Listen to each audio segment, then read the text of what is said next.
Welcome. NTD Good Morning starts now. Here are today's top stories. The Seattle Seahawks rode a fierce defense to victory last night, clinching the franchise's second Super Bowl win. NTD's Dave Martin joins us to discuss. And the search for Nancy Guthrie is now on day 9 with no suspect or person of interest named. Savannah Guthrie and her siblings release another video pleading with any possible kidnappers. A Hong Kong court has sentenced the media founder and Chinese regime critic Levi to 20 years in prison. Reactions from around the world. This week on Capitol Hill, Republicans are set to vote on the SAVE Act, a measure to create voter ID requirements and eliminate non-citizen voting. The House is pressuring the Senate, President Trump weighing in. Lindsey Vonn suffers a dramatic crash at the Milan Cortina Olympics. The Team USA still finds gold. Breezy Johnson shines on the slopes, and the U.S. figure skating team claims another victory. More than 150 puppies took part in this year's Puppy Bowl, pitting Team Fluff against Team Rough for a chance at taking home the Lombardi Trophy.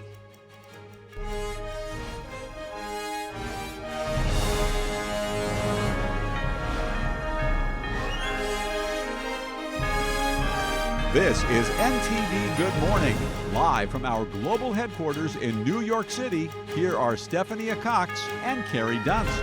Good morning. Thank you for joining us. Today is Monday, February 9th. You're watching NTD Good Morning. Carrie is on special assignment. In today's top news, the Seattle Seahawks emerged victorious yesterday against the New England Patriots 29-13, denying the Patriots a record 7th championship title. Fans in Seattle erupted in celebration after the final whistle, with watch parties and supporters spilling into the streets near Victory Hall. The decisive play came late in the game when Seattle intercepted a deflected pass from quarterback Drake Maye and returned it for a score. Running back Kenneth Walker III rushed for 135 yards, becoming the first running back since Terrell Davis 28 years ago to win Super Bowl MVP. And we'll have more Super Bowl analysis with Dave Martin later in the show, so stay tuned for that. Turning to the competition off the field, 2 competing halftime events went head-to-head, the NFL's traditional show and a conservative-backed alternative. We've got NTD's Daniel Monahan with the highlights. And this one's for you, Charlie. With those words, conservative commentator Jack Posobiec paid tribute to the late Turning Point USA co-founder while debuting the organization's All-American halftime show. That was just moments before Bad Bunny took the stage at Levi Stadium at the Super Bowl in Santa Clara, California. The Dueling halftime performances date back to last year, when the NFL named Bad Bunny to headline the halftime show in September. The rock band Green Day was added to lead the opening ceremony. Both acts have openly criticized President Trump. The NFL's decision motivated Turning Point USA to create the All-American halftime show as an alternative. It described its show as providing entertainment for viewers that celebrate American culture, freedom, and faith. Kid Rock was the most notable name in Turning Point USA's event. Here he is on Fox News discussing the show. They realize there's a big portion of this country, like it or not, that's underserved entertainment-wise. And you know, we're just going to go play for our base, people who love America, love football, love Jesus. Rock added a verse to Cody Johnson's Till You Can't in an emotional tribute to Charlie Kirk. The Turning Point show also showcased performances by country singers Lee Brice, Brantley Gilbert, and Gabby Barrett. The NFL has stood by having Bad Bunny host the halftime show amid pushback from conservatives. NFL Commissioner Roger Goodell called him one of the great artists in the world before the Super Bowl. Before the dueling shows, social media lit up with chatter from supporters of both artists. Health Secretary Robert F. Kennedy Jr. said he was excited to watch Kid Rock in the All-American Super Bowl halftime show. Former President Barack Obama's Obama Foundation posted, "From one natural-born U.S. citizen to another, have a great Bonito Bowl." War Secretary Pete Hegseth greeted the audience with a video clip. From the War Department, we salute Turning Point USA and every American who still believes freedom is worth defending. Thank you for your courage as an organization, your clarity, and your leadership, and for this halftime show that the War Department is proud to support. Turning Point USA on Saturday posted on X a video featuring Kirk discussing the Super Bowl. When you have the most televised event, this is true, most televised event for the entire year, one of the most televised events on the planet, by the way, that should be a reflection of the virtue that hopefully you want society to embody. Bad Bunny is Benito Antonio Martinez Ocasio. He has been an outspoken critic of federal immigration law enforcement efforts by the Trump administration. He was born and raised in Puerto Rico. He often wears a dress when performing and primarily sings in Spanish. He was Spotify's most streamed artist globally in 2025. In September 2025, he said that he would not perform in the United States because of ICE operations. Bad Bunny's halftime show included performances from special guests Alex Earl and Cardi B, and Ricky Martin, among other stars who appeared on stage. Lady Gaga made a cameo and danced with the headline artist before her performance of Die with a Smile. White House Press Secretary Caroline Leavitt last week chimed in on which show, Bad Bunny or Kid Rock, President Trump would prefer. I think the president would much prefer a Kid Rock performance over Bad Bunny, I must say that. Trump called Bad Bunny's halftime show absolutely terrible. The president said the dancing was disgusting, especially for young children. Nearly 6 million people watched the Turning Point All-American halftime show. The Super Bowl usually has over 100 million viewers. Daniel Monahan, NTD News. Thank you, Daniel. And the search for Nancy Guthrie is now on day 9, and still officials have not named a suspect or person of interest in the case. NBC Today host Savannah Guthrie and her siblings released another video Saturday, this time pleading directly with the possible kidnapper or kidnappers. Here's more. The desperate search for Nancy Guthrie now stretching into a second week. We beg you now to return our mother to us. Today Show host Savannah Guthrie clutching her two siblings in the newly released video Saturday, where they directly address the kidnapper or kidnappers. We received your message and we understand. We will pay. This latest message comes after reported ransom notes have been sent to some Tucson, Arizona newsrooms and TMZ. One note allegedly demanding $6 million in the form of Bitcoin by Monday at 5 p.m. and threatened Nancy Guthrie's life if those demands were not met. The FBI released a statement Friday saying investigators are, quote, actively inspecting the information provided in the message for its authenticity. Then on Sunday, the Pima County Sheriff's Office posting on X they still have no suspects or persons of interest. At this point, I think we all have a heightened sense of, do we trust this? Are these hoaxsters? Or is this really going to bring Nancy home? Saturday night, at least 3 deputy sheriffs were seen at her daughter Annie Guthrie's home, but no details were released as to why. For days, investigators have been scouring the Tucson, Arizona desert neighborhood where Nancy Guthrie lives for clues, but so far nothing has led them to her whereabouts. The 84-year-old was reported missing last Sunday after a friend told family members she did not show up for church services. The FBI has placed digital billboards throughout Arizona and surrounding states hoping for tips. Back in Nancy's neighborhood, candles and messages of hope left outside her home. It almost feels like time is standing still right now.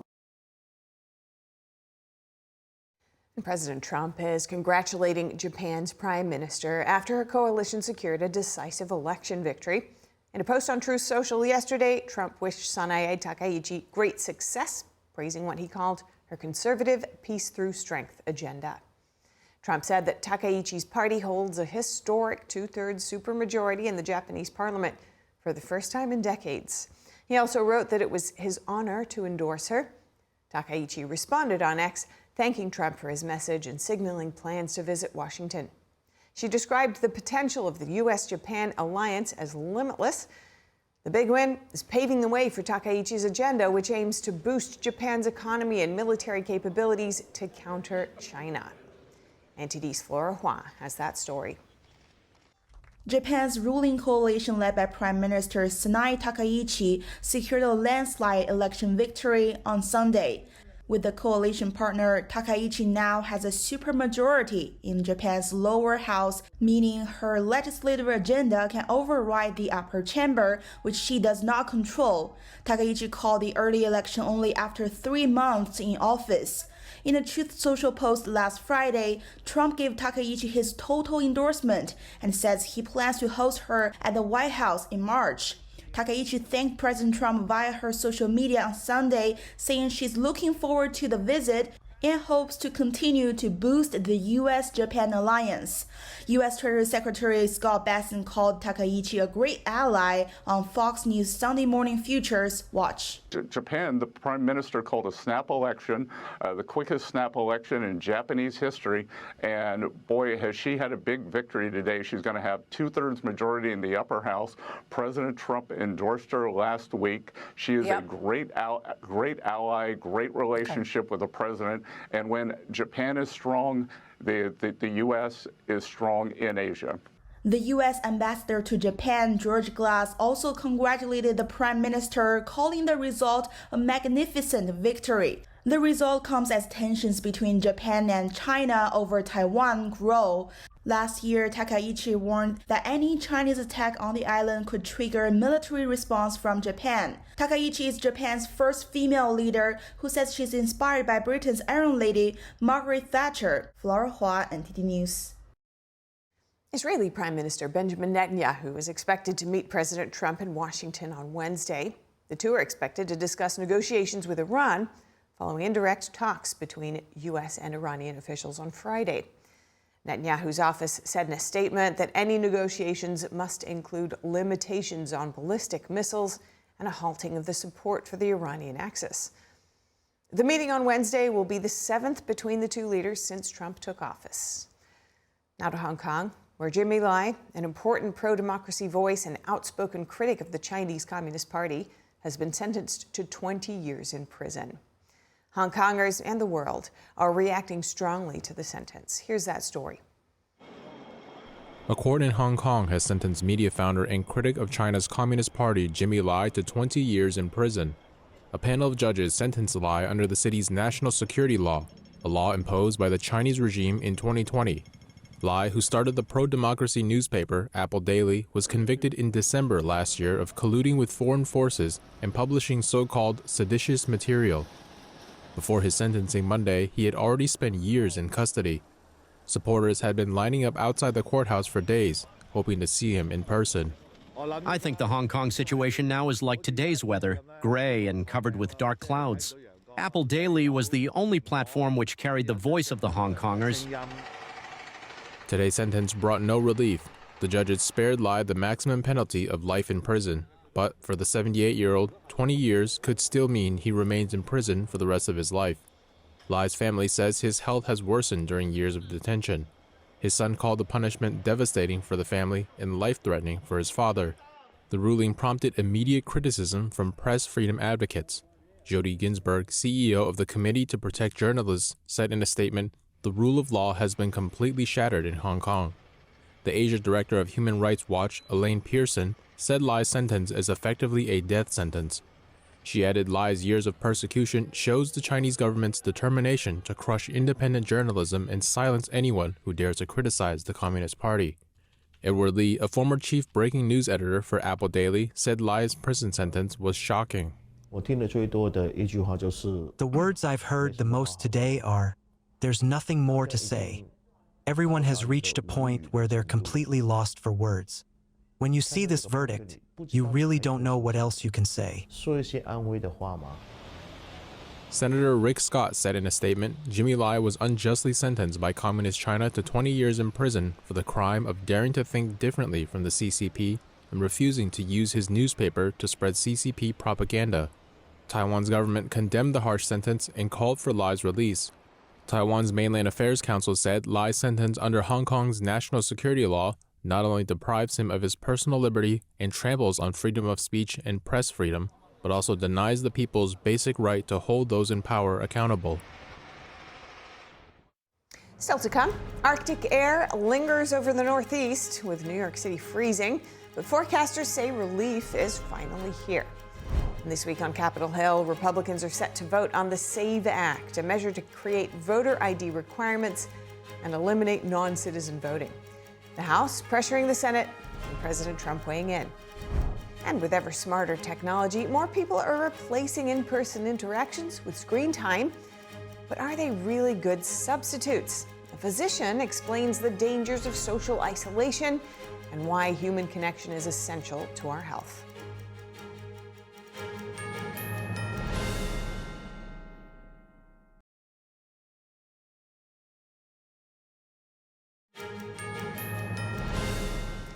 Welcome back. Next, a quick look at the weather. Conditions over much of the east are still freezing, but relief is on the way.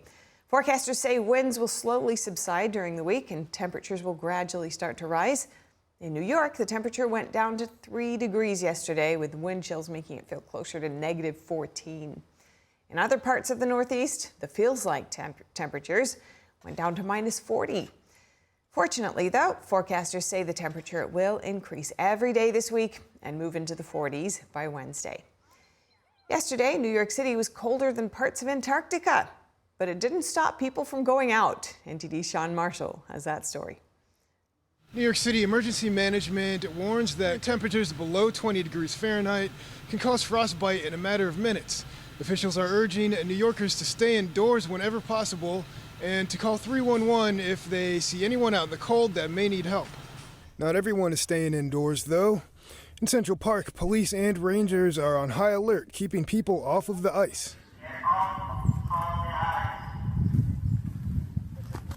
Even though there are many videos on social media of people walking and skating on the ice, doing so is strictly prohibited and dangerous. Rescue ladders can be found around bodies of frozen water just in case the ice breaks and someone falls in. And even with temperatures staying below 20 degrees Fahrenheit, many can be seen walking and running around like it's just another day in the park. To remind New Yorkers, this is the coldest weather conditions that we have experienced in this city for 8 years. New York City intensified emergency outreach efforts on Friday as dangerously cold temperatures returned, with Mayor Zohran Mamdani warning that extreme weather has already proven deadly for some of the city's most vulnerable residents. The city remains in code blue, which means that we are intensifying outreach, that we are conducting round-the-clock checks, and have loosened traditional shelter intake procedures to accommodate as many New Yorkers as possible.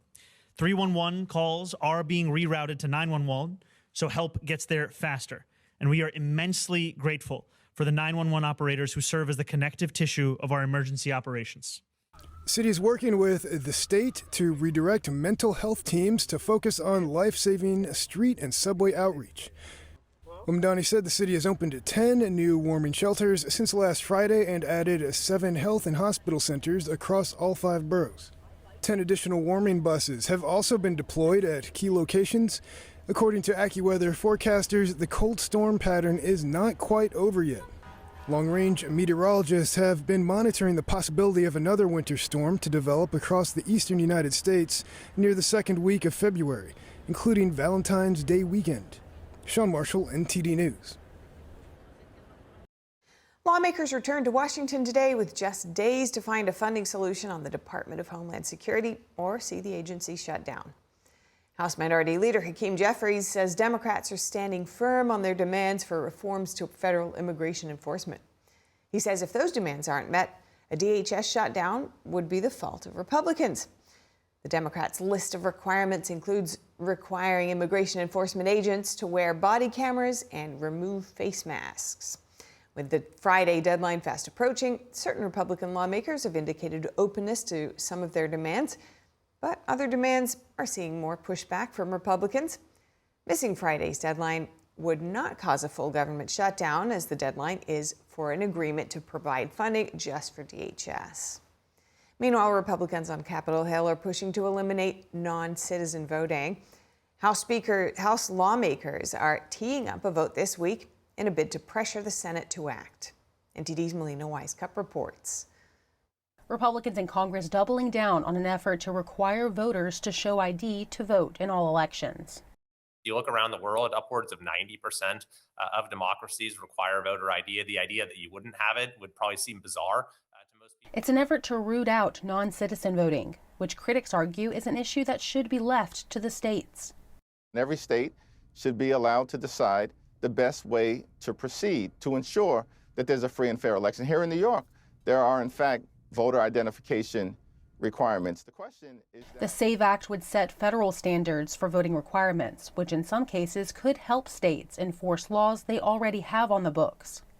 When people talk about wanting to respect states and their sovereignty, I say I'm 100% for that. The SAVE Act will stop the federal government from interfering with our ability to require that everybody on the voter rolls be a citizen of the United States.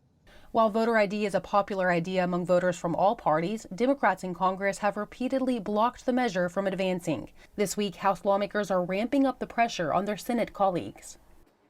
The problem is Chuck Schumer and the Democrats have been blocking it. So now we're calling on Leader Thune to change this and to force what we call a talking filibuster so that we can force a vote on the Senate floor.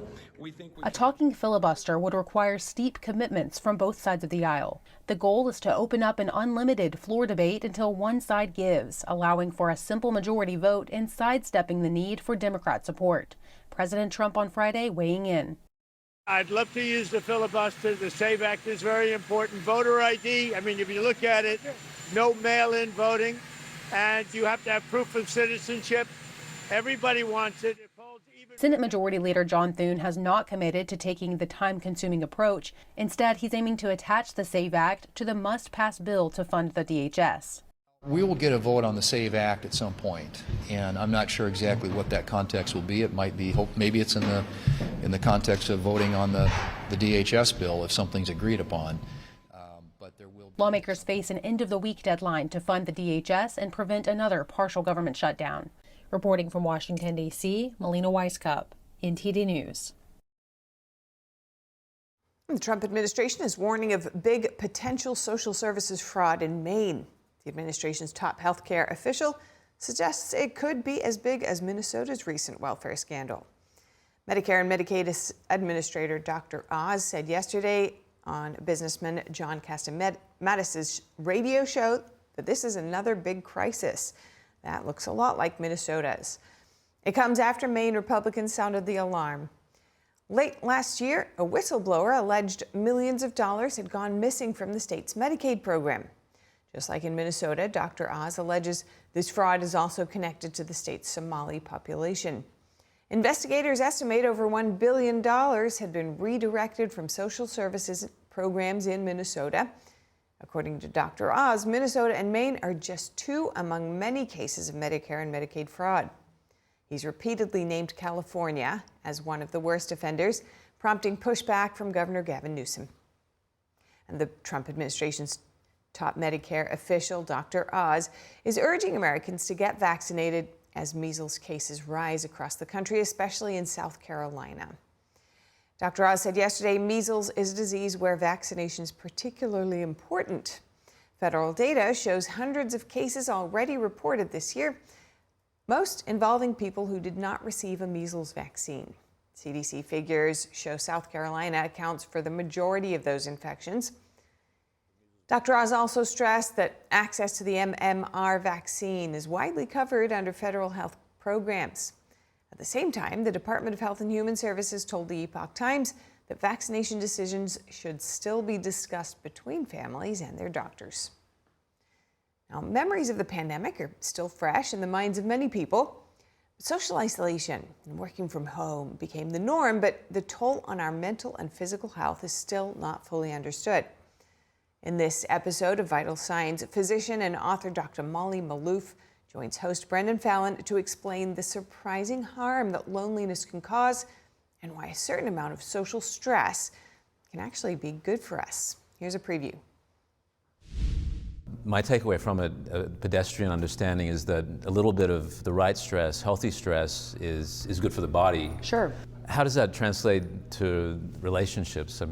Right. So when we hear the word hormesis, most people think immediately of like feasting and fasting, hot and cold exposure, sauna and cold plunge, exercise and recovery, HBOT and, normal oxygen levels. They don't always think of social hormesis. So when I was going through the pandemic, I realized that social isolation was really detrimental to my health and the health of my students at Stanford. And I really wanted to understand why.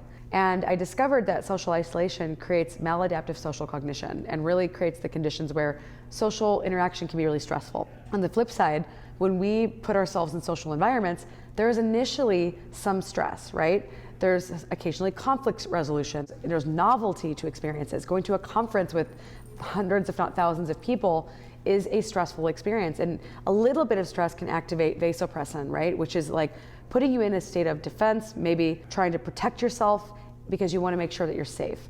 This is normal, but what you're supposed to experience is a resolution of that state. So for example, if you're at a conference and you don't know anyone, but then you walk into the crowd and you see someone you know and you get a hug, you're getting oxytocin, and that's completing the hormetic cycle, going from a little bit of stress to recovery to safety.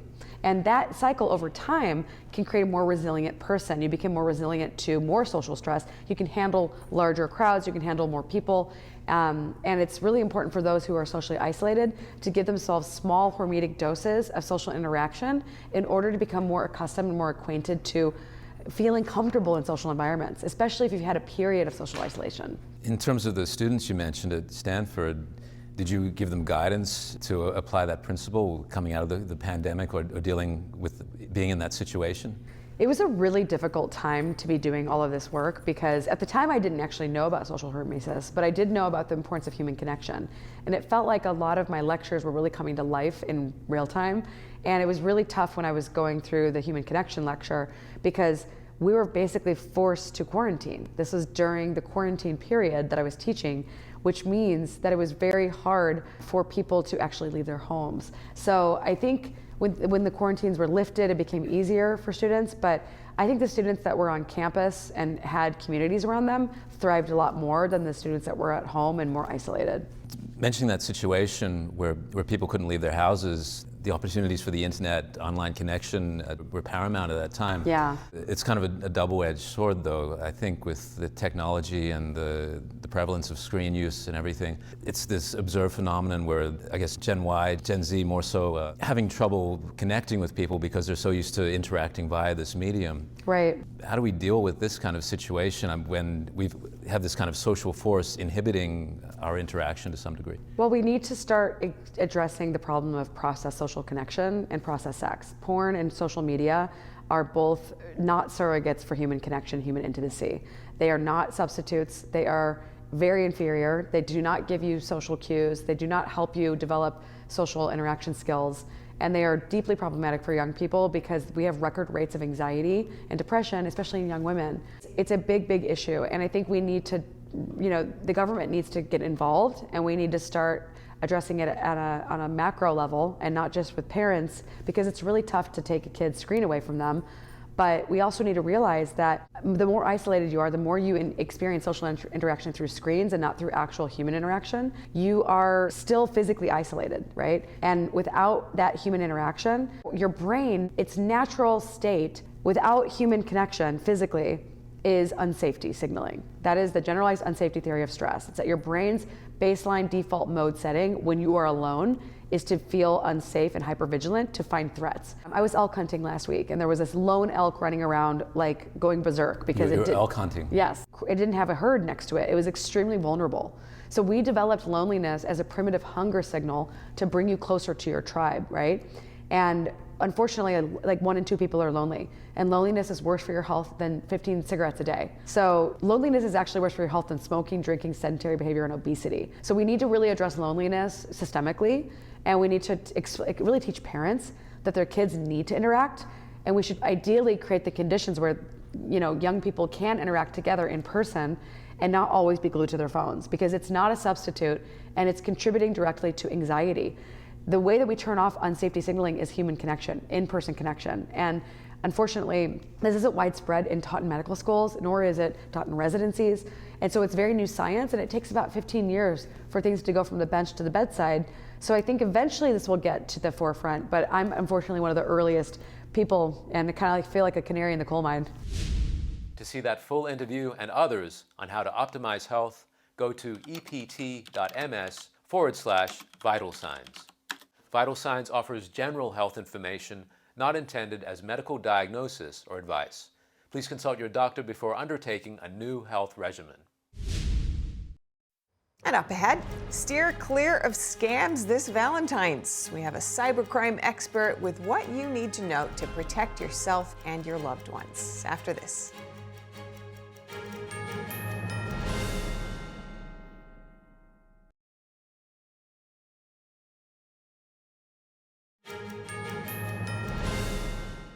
Welcome back. Astronauts assigned to SpaceX Crew 12 could be launching as early as Wednesday from Cape Canaveral, Florida.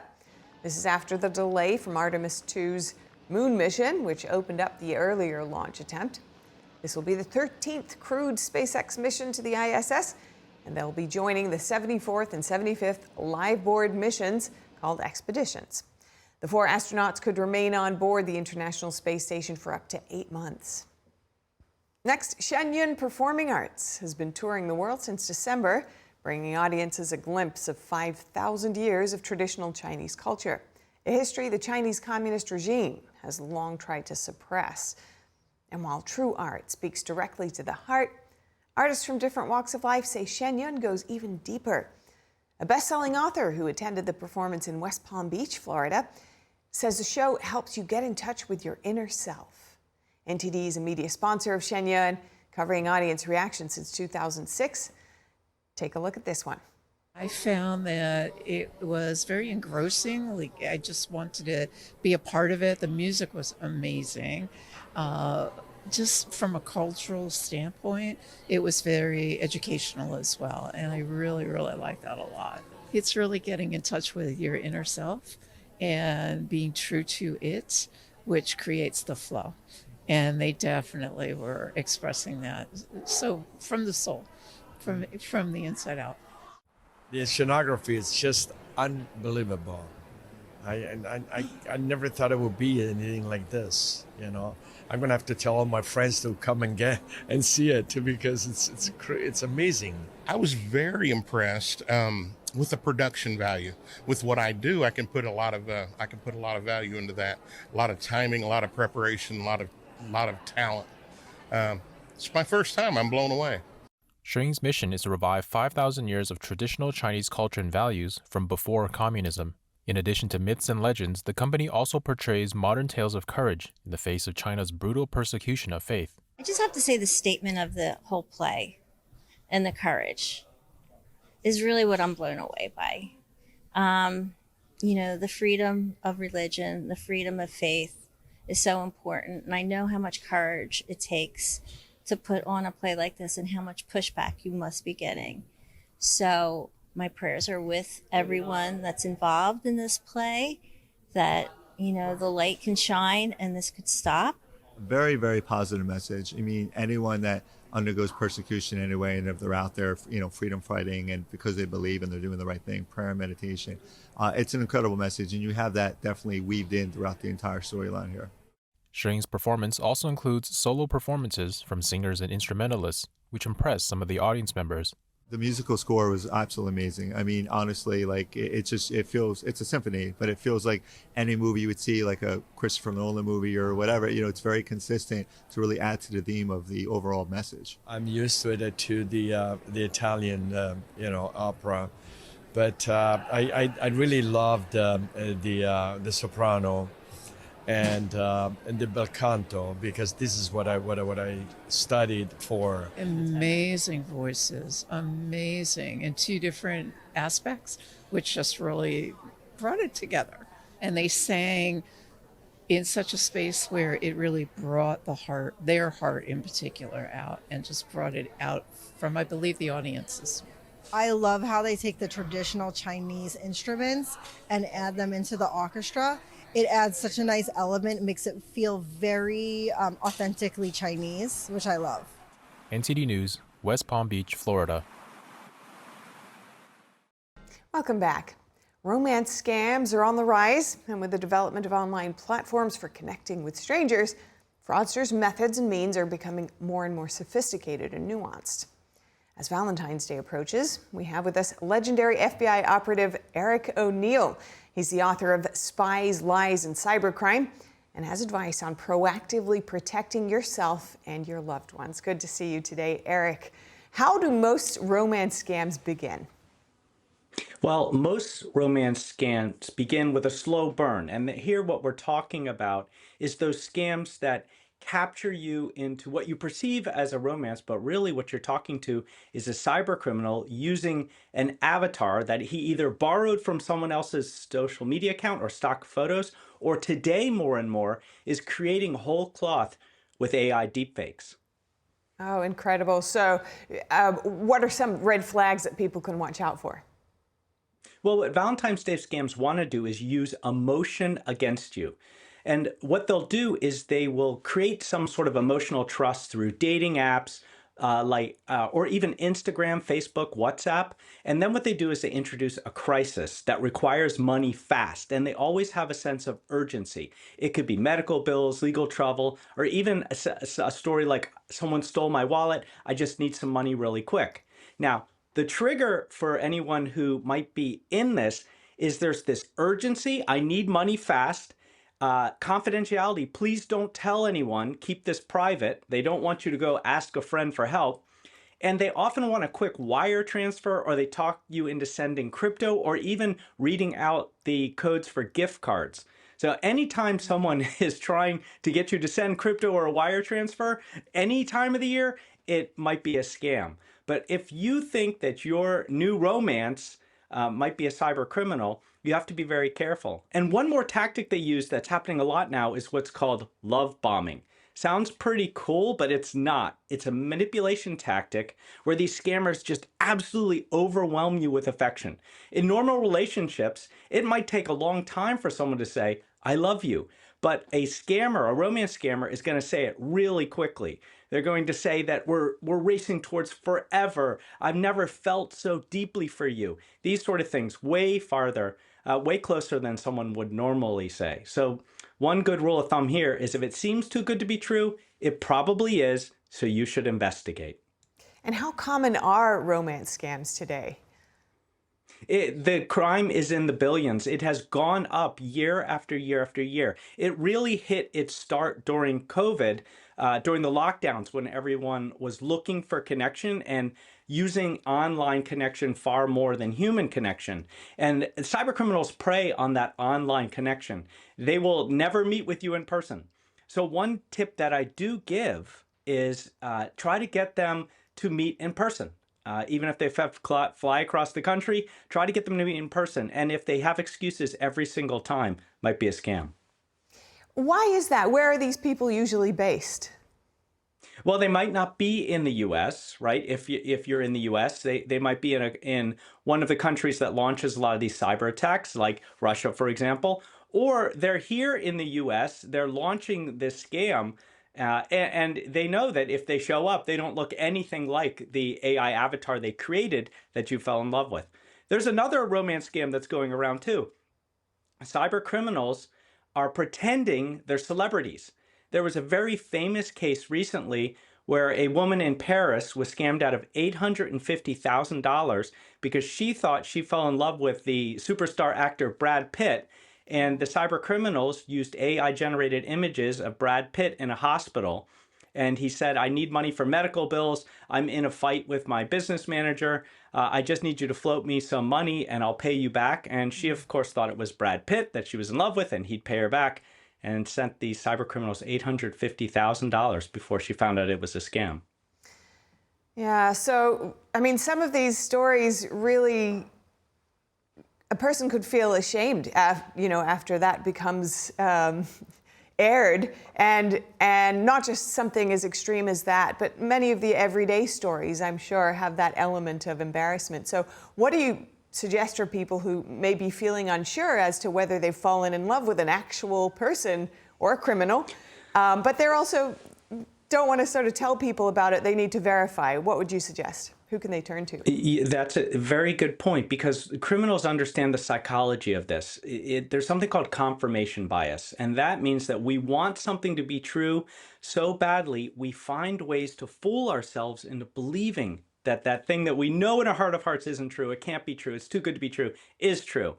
And we get very embarrassed when our inner conscience starts saying, this can't be true, I think this is a scam, and find ways to talk ourselves out of it. And that might mean you don't go to a friend. It's critical to have that hard-nosed, really skeptical friend that you can reach out to and say, can you just check over my shoulder on this? Does this look like this person is real? They seem too perfect. And that person will almost 9 times out of 10 say, that doesn't look real. And that can be very helpful. So you have to push through that embarrassment. You have to reach out for help. And that can save you a lot of money in the long run. And all those connections in person can help stave off the loneliness that often leads to these kinds of random online connections that we're seeing in this social phenomena today. Thank you so much, Eric O'Neill. Great to speak with you. It's great to be back and good to speak with you this morning.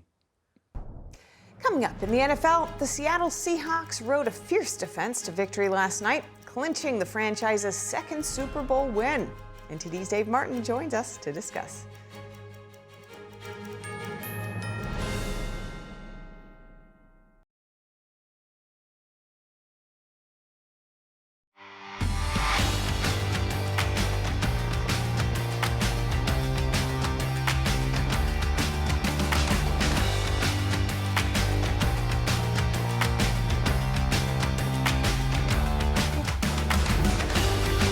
Welcome back, and now for your sports news, we're joined by NTD's Dave Martin. Dave, there is so much going on, especially the Olympics news, but also Super Bowl. Let's start with the NFL. Seattle beat New England last night, 29-13. Did it play out like you expected? I know you made a prediction just before the weekend. I did make a prediction. I was right. I did have Seattle winning. So. I thought it was going to be much, much closer. I mean, the game, I guess in some ways it did play out how I thought it would. Like, you know, Seattle's defense was very dominant, but they were probably even more dominant than I thought. Now, they were all over Patriots quarterback Drake Maye from the start. They finished with 6 sacks of Maye. That's one shy of the Super Bowl record. And really, for all intents and purposes, that last one, they got to him, they got the ball out of him and ran it for a touchdown.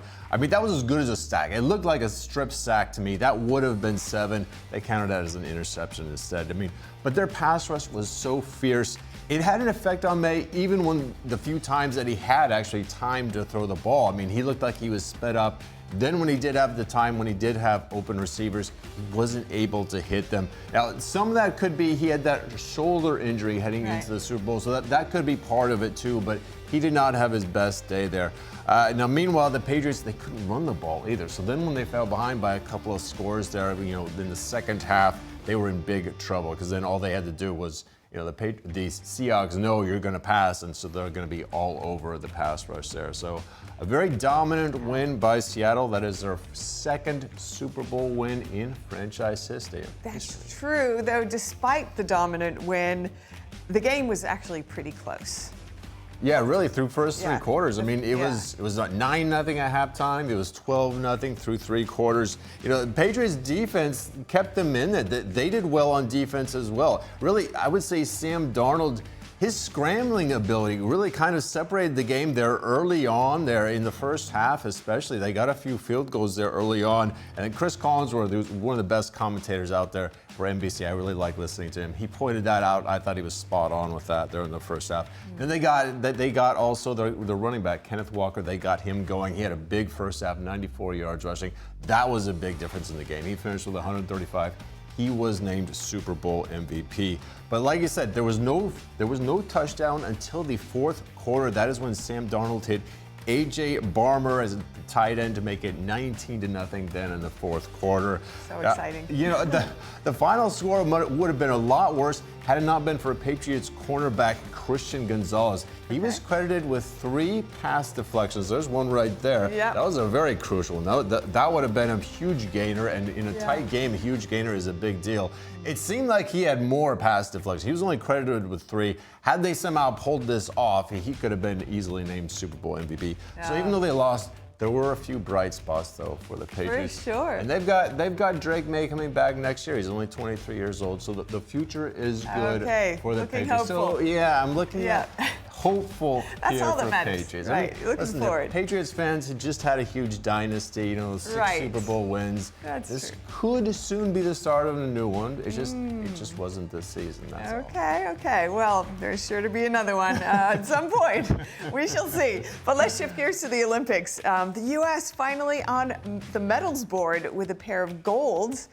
Also very exciting, including a thrilling one in the team figure skating competition. Yeah, we had the team figure skating competition taking place over the last 3 days. Now, everybody loves the figure skating in the Olympics. Now, the team skating competition, you have 8 events in all. Now, after 7 events, The U.S. and Japan were tied for first, so it all came down to the men's free skate competition. And the U.S. had Ilya Malinin skating for them. Now, he's a two-time defending world champion. There he is. But this is his first Olympics. Now, he kind of struggled in the short program. I should say struggled. He got second place, which is unheard of for him. Yesterday, though, he was back to his normal self doing in that free skate competition. 5 quadruple jumps, and look at that. He's doing the back flip right there at the end. I don't know how he does that. I've never seen anyone skating do that, but he landed it, his signature move. He got first place, so the U.S. edged out Japan to win gold. Now, yesterday, we also had a very frightening scene in the women's downhill. U.S. skier Lindsey Vonn crashed just maybe, 10 seconds into her routine there. She clipped the gate at, I don't know, she fell head over feet there, broken leg. They had to airlift her off of the course. Had surgery yesterday. She is in stable condition, but she had one of the great stories coming into these games. I mean, she was retired for 6 years, came back at age 40. So unfortunately for her, I'm sorry. Yeah, well, it's a kind of a win anyway, regardless of the kind of tragic end. I'm sure she's her got getting something to the else Olympics was an amazing thing, but unfortunately, it just did not end well for her here. Okay. Well, thanks so much for the update, Dave. Looking forward to more. Thank you. And up next, 3 dedicated fans have attended every single Super Bowl. They gathered yesterday for what may be the last time. I need help getting around sometimes, and I think it's just time to put it to bed. You know, I've thought about it quite a bit, and it came close to making that decision this year. But my friends and the other members of the group, keep edging me on, and then I could see my Patriots were doing pretty well, and I thought, well, there's a chance I could see them at this final game.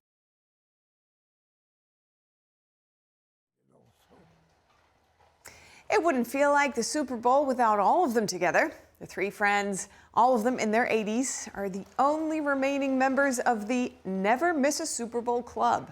They attended their 60th game yesterday. Don Chrisman from Maine, Tom Henschel from Florida, and Gregory Eaton from Michigan have been to every single one since 1967. Chrisman and Henschel say age, mobility issues, and rising costs means this year is likely their final trip, though they've said that before. Eaton plans to keep going as long as he's able. And the Super Bowl wasn't the only big game yesterday. A few hours before, more than 150 puppies gathered to take part in the Puppy Bowl. Puppy Bowl 22 is back underway. Fluff's Apple and Ruff's Clementine battle for possession of the toy. Apple and Clementine. Maybe we should call this the Fruit Bowl? Just wait until Fluff's Strawberry is on the field. And it's Apple who gains possession of the toy.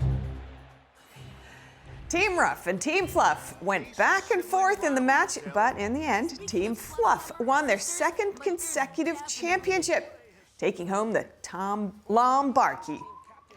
The final score was Team Fluff 73 and Team Ruff 69. Boba from Team Fluff earned the MVP award, Most Valuable Puppy. The Puppy Bowl helps raise awareness for animal shelters and rescue groups across the country. That's all we have time for this hour, but if you have any feedback on the show or have something you'd like to see us cover, send us an email at goodmorning@ntd.com. We'd love to hear from you. And for round-the-clock original news coverage, watch us live at ntd.com/live or download our NTD app. I'm Stephanie Cox. See you soon.